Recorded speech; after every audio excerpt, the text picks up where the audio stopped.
Muy bien, vamos a continuar entonces con lo que hablábamos la semana anterior, jóvenes, donde decíamos que el capítulo 2 del libro de la clase menciona o se desarrolla, mejor dicho, con el tema de el ordenamiento y procesamiento de datos. Cuando nosotros ordenamos y procesamos datos, para este caso, utilizamos lo que son las distribuciones de frecuencia o como las conocemos como tablas de distribuciones de frecuencias. Decíamos que cuando nosotros realizamos y organizamos estas tablas de distribución de frecuencia, obtenemos cierta ventaja con el objetivo de poder compactar la información, ¿sí? Siempre apoyando el entendimiento y simplificando, obviamente, el proceso de toma de decisiones. Decíamos también que podíamos aplicar tablas de distribución de frecuencias basándonos en 3 escenarios. El primero, que nosotros conocemos un número deseado de clases y que en base a ello, pues, compactamos esa información. El segundo, que calculamos un intervalo y que en base a ese intervalo nosotros establecemos el número de clases. Y el tercero, que cuando no conocemos ni el número de clases ni el intervalo, pues necesitamos, dice, o mejor dicho, que los textos recomiendan que si son mayores a 30 datos, pues calculamos un logaritmo y que si son menores a ese dato, calculamos una raíz. Ok, decíamos que las 3 formas, ¿verdad? Y que el libro en la tercera dice que si nosotros no conocemos el intervalo de clases ni el número deseado, pues se calcula basándonos en la recomendación que realizan los libros, que si son mayores a 30, calculamos un logaritmo natural y que si son menores a ese dato, pues sacamos una raíz. Incluso yo la semana anterior les publiqué los videos tutoriales y me fijé que en esos videos tutoriales explican la forma de cómo hacerlo, ¿sí? Me refiero a los videos tutoriales de laboratorio, ¿verdad? Vamos entonces a ver unos pasos sencillos, ¿verdad? De cómo elaboramos entonces una tabla de frecuencia. Primero decíamos determinar el número de clases deseado, ¿sí? Y era lo que les mencionaba anteriormente, ¿verdad? Que si no contamos con ello, pues determinamos el paso número 2, el intervalo de clases. Para la construcción original de una tabla de frecuencia, dice, el intervalo de clases se puede determinar como, ¿sí? Número mayor menos número menor, entre n más 1 o número deseado de clases. Esa es una pequeña ecuación para poder encontrar el intervalo que van a tener las clases. Un intervalo de la clase está compuesto por dos límites. Un límite inferior y un límite superior. Un límite inferior y un límite superior están separados por un guión. Ojo, es un guión, no es un signo menos, porque muchas veces se confunden, ¿verdad? Lo que me está dando a entender esa clase, me está diciendo que en esta clase están los precios, digamos que si son precios, ¿verdad? Hipotéticamente. Los precios de 60 lempiras a 62 lempiras, ¿sí? Y que el límite inferior es 60 lempiras y que el límite superior son 62. Muy bien. Por otro lado, vemos lo que es una marca de clase. En algunos textos también se conoce como el punto medio de la clase, ¿sí? Y se obtiene de la siguiente manera, sumando ambos límites, límite superior más límite inferior, y ese lo dividimos entre 2, ¿sí? La marca de la clase, entonces, si tomamos esta clase, decimos 60 más 62 entre 2. Me está diciendo que el punto medio de esa clase es 61. Obviamente que nosotros sabemos a simple vista que entre 60 y 62 el término o el punto medio es 61. ¿Ah? En esta clase pues está compuesto por estos términos más sencillos, lo vemos de esa manera. Puede ser que en algunas otras clases el intervalo sea más grande, ¿verdad?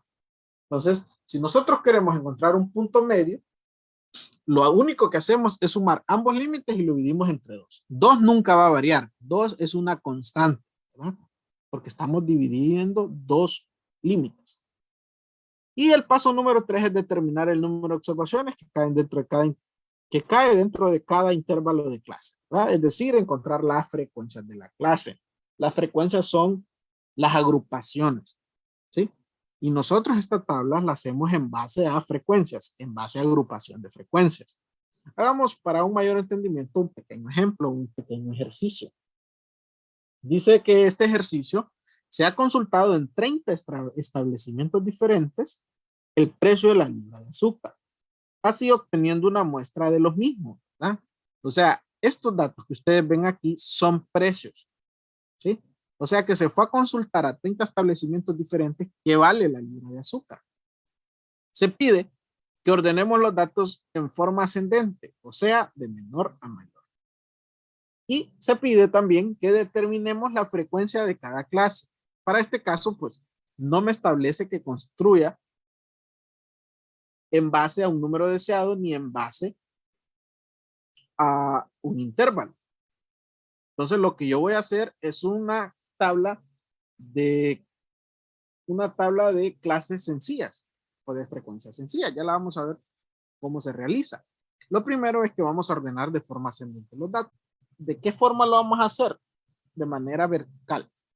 Quiere decir que, digamos, aquí vamos a ver cuál es el precio menor. 15.20. 15.20 estoy observando que es el precio menor de todos. De 15.20 va primero, ¿sí? Y luego al que le continúa en este orden vertical y luego pasamos a la siguiente columna, ¿sí? Y vamos a ordenarlos de menor a mayor. Bien. Ok, aquí tengo los precios de la libra de azúcar. Y los datos están sin procesar, son datos ordenados nada más. Entonces, datos no ordenados, ¿sí? Así como los estaban viendo ustedes allá en la diapositiva, me los traje para acá. Entonces, el inciso A me pide que ordenemos los datos, ¿verdad? De manera ascendente. Yo aquí hice otra tablita similar, pero en este caso lo vamos a ordenar. Bien, vamos a ver. Ya habíamos dicho que el 15.20 era el precio menor. Este precio, pues, vamos a ver. Y vamos a decir 15.20. ¿Cuántas veces está 15.20? Creo que solo una vez, ¿verdad? Sí, solo una. Luego, ¿qué precio le sigue? 15.4. ¿Y ese cuántas veces lo encontramos? Solo una también. Solo una. Ok, 15.4. Luego de ese está 15.60, ¿verdad? 15.6. Sí, 15.6. Ok, ¿y de ese cuántos precios encontramos? 3 Hay veces. uno, veces. hay otro. 3 veces. Y aquí está el otro, ¿verdad? Son 3. Muy bien. Eso los colocamos los 3 precios. ¿Sí? 15.60. Muy bien. Luego de ese seguiría 15.70. ¿Hay? Sí. Sí, ¿verdad? Aquí encontramos uno. Y el otro que está aquí. 2, ¿verdad? Sí. Muy bien. Ok. 15.80. ¿Cuántos encontraron? 1, 2 y 3. 13. Solamente 3 va. Muy bien. 15.80.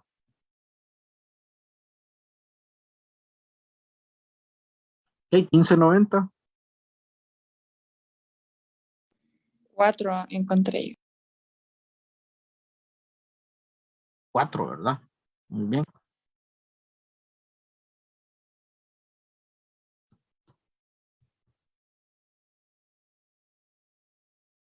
15.90.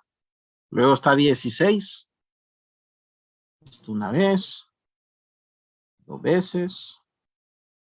3 veces, ¿verdad? 4, Lee. 4. Otro link. Aquí está la otra, sí, muy bien. 4 veces se encuentra. 16. Bien. Luego seguiría 16.10. ¿Hay? Sí, ¿verdad? Aquí No. está. Sí, Una vez. una vez. Muy bien. 16.10, luego 16.20, lo encontramos dos veces, ¿verdad?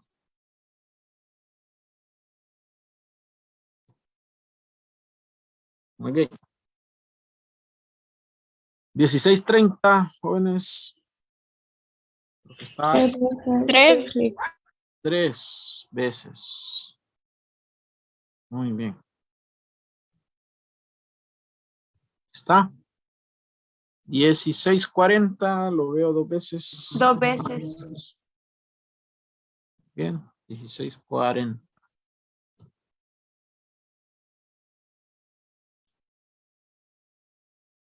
16.60. 1 vez. Una vez. Luego está 16.80, 2 veces.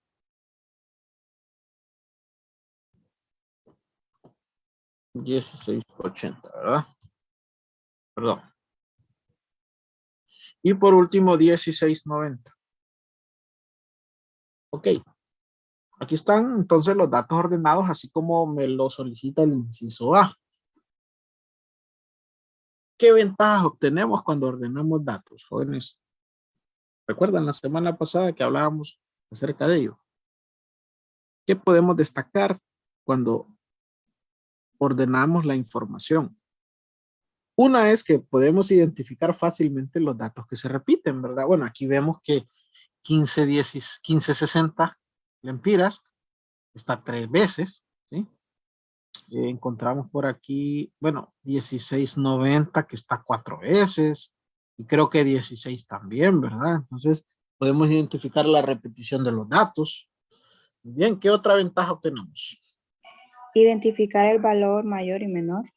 Muy bien, podemos fácilmente entonces conocer cuáles son los extremos de la información, ¿verdad? Sí, o sea que la libra de azúcar, según esta encuesta, el precio anda de 15 lempiras con 20 centavos hasta 16 lempiras con 90 centavos, según esta encuesta, ¿verdad? De los 30 establecimientos que se consultaron, esos fueron los datos que se obtuvieron, ¿verdad? Muy bien, ¿qué otra ventaja obtenemos? Dividir los datos en secciones. Ajá, podemos fácilmente dividir los datos en secciones. Ahora, para este caso, puntualmente vemos que no es necesario. Es un conjunto de datos muy pequeño, ¿verdad? Esa ventaja está más orientada cuando las bases de datos son más extensas, ¿sí? Y nos obliga prácticamente a segmentar la información para hacer un fácil procesamiento, ¿verdad? O sea, a dividir la información. Perfecto, jóvenes. Ya tenemos entonces una tabla de datos ordenados. Ahora construyamos el inciso B que nos pide, que nos solicita que hagamos la tabla de distribución de frecuencia. Para este caso vamos a hacer una tabla de distribución de frecuencia sencilla, donde solamente vamos a incluir clases, ¿sí? Frecuencias,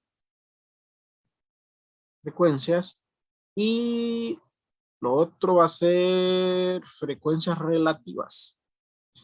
Cuando hablamos de término relativo, ¿a qué nos referimos?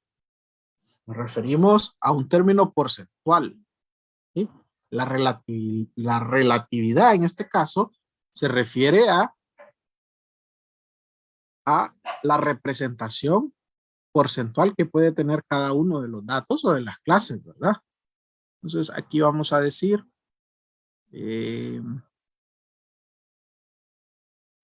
tenemos una tabla, ¿verdad? Bien, no sé cuánto, pero voy a dejar aquí un espacio. Ok, jóvenes. Este no lo... Ok, aquí tengo la tablita ya. Entonces en esta tablita vamos a trabajar. Okay, ¿qué vamos a hacer? Esta es una tabla de distribución sencilla, ¿sí? Las clases no las vamos a agrupar por intervalo. Se agrupa por intervalo para compactar aún más la información, pero lo vamos a hacer por pasos. Primero hagámosla, esta tabla hagámosla con unas frecuencias simples y luego lo hacemos calculando intervalo para que también lo veamos de ambas formas. Ok, aquí solo vamos a agrupar por frecuencias. Bien, tomamos el primer precio. El primer precio 15.20, ¿sí? para llevar un orden. El primer precio es de 15.20. Muy bien. ¿Cuántas veces se repite este primer precio? Una vez.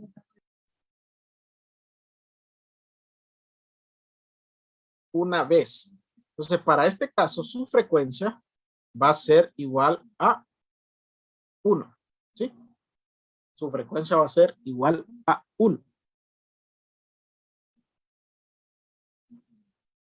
Recordemos que la frecuencia es la agrupación y el precio 15.20 solo agrupa, se agrupa una vez. Muy bien, el precio que sigue sería 15.40. 15.40, ¿cuántas repeticiones tiene? Una también. Uno también. Muy bien. El siguiente sería 15.60. ¿Cuántas repeticiones encontramos de este precio? 3 veces. 3, ¿verdad? Su frecuencia es igual a 3. Luego tenemos 15.70. 2. 15.72, muy bien. Luego está 15.80, ¿verdad? 3. 3, 15.90, 4. 4, 16 lempiras, 4. que también está 4 veces.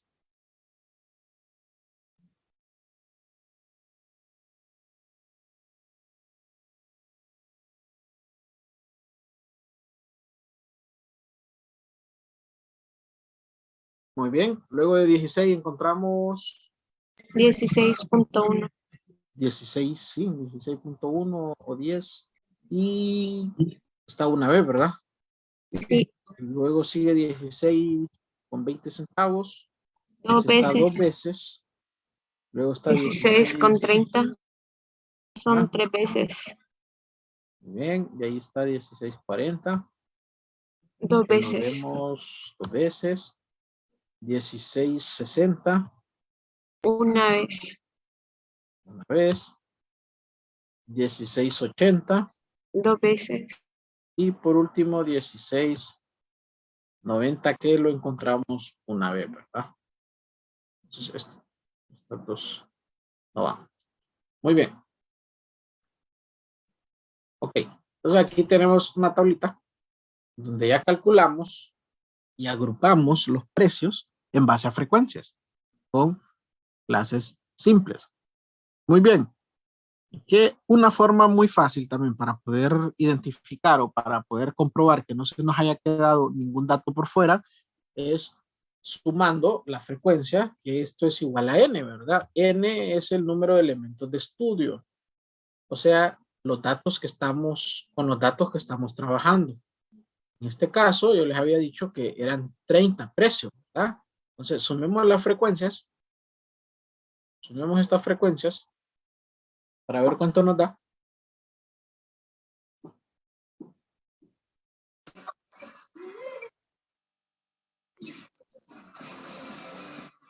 ¿Cuánto nos da?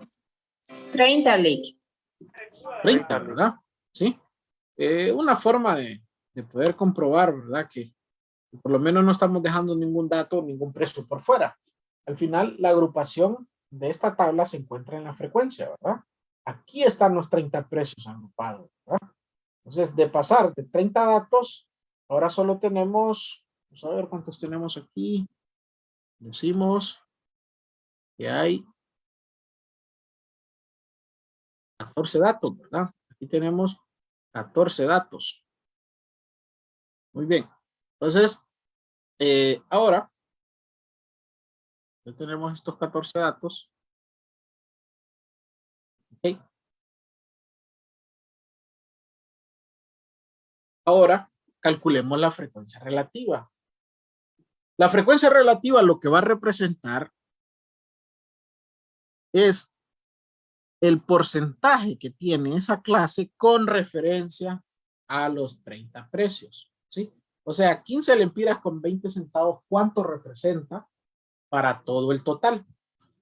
Pues sencillo, ¿verdad? Solo decimos entonces 15 lempiras con 20 centavos tiene una repetición de 1 y eso lo dividimos entre el total, ¿sí? 1 entre 30.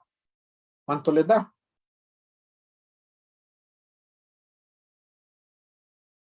1 entre 30.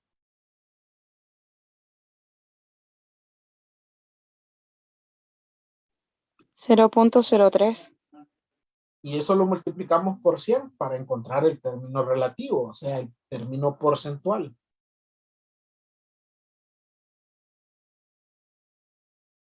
Punto 33.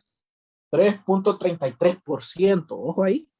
Ojo ahí, ¿verdad? Que si en una evaluación, en un ejercicio, ustedes me dicen 3.33 o me escriben solo 3.33, está malo, ¿verdad? Es totalmente diferente decir 3.33 a decir 3.33%, ¿verdad? El significado es totalmente diferente. O sea, entonces estamos diciendo que aquí,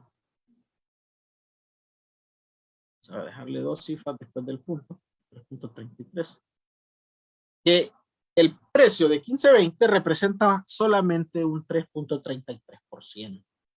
Veámoslo para los siguientes casos, ¿sí?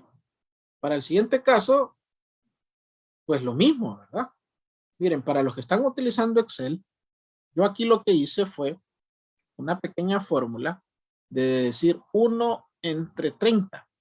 Pero si yo quiero correr la fórmula y no estarla volviendo a digitar, yo lo que tengo que hacer es amarrar la celda donde se encuentra el 30, o sea, la celda J26, ¿sí?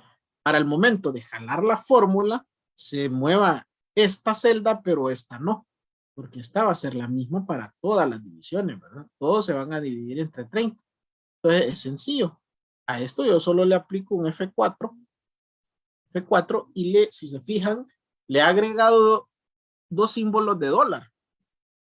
Y eso lo que significa es que está amarrando esa celda.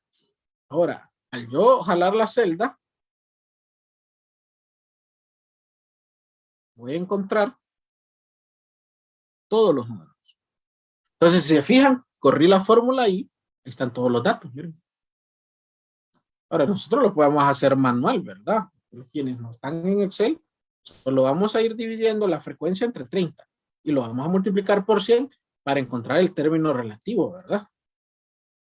¿Sí? Ahora, ¿cómo compruebo que todo esto está bien? Aplico una suma. Sumemos la frecuencia relativa, sumemos la frecuencia relativa. 100%, licenciado. 100%. Ahora, si sumaron todo eso, les va a dar diferente, no les va a dar 100 por el tema del redondeo, ¿verdad? Les puede dar 99.98, 99 o 101.1, 100.1. Ahí existe una variación por el tema del redondeo, pero al final eso no importa, ¿verdad? Incluso para efectos de evaluaciones, guías, si ustedes me ponen 99.9, si eso les suma, yo lo considero correcto, ¿verdad? ¿Sí? Porque al final el comportamiento de la información o el análisis que vamos a realizar es en base a otras circunstancias, ¿verdad? No en base a la suma de la frecuencia de relatividad. Obviamente que tiene que andar cerca del rango, ¿verdad? Pero yo aquí en Excel, si yo aplico una autosuma, obviamente Excel toma todas las cifras después del punto, ¿sí? Y me suma 100%, ¿verdad? ¿Sí? Ok. ¿Qué puedo observar o qué análisis puedo realizar de esa pequeña tablita? Veamos las frecuencias relativas. Veamos las frecuencias relativas. Sé que el ejercicio no nos da insumo, no nos da la información requerida, ¿verdad? Como para que no nos especifica, mejor dicho, qué análisis debemos de hacer. Pero si estamos analizando precios, en este caso, la libra de azúcar, y hemos realizado una encuesta, ¿verdad? En 30 establecimientos diferentes, podemos sacar algunas conclusiones lógicas de ello, ¿verdad? Así, un pequeño análisis. ¿Qué podemos observar ahí de ese comportamiento de esa tablita?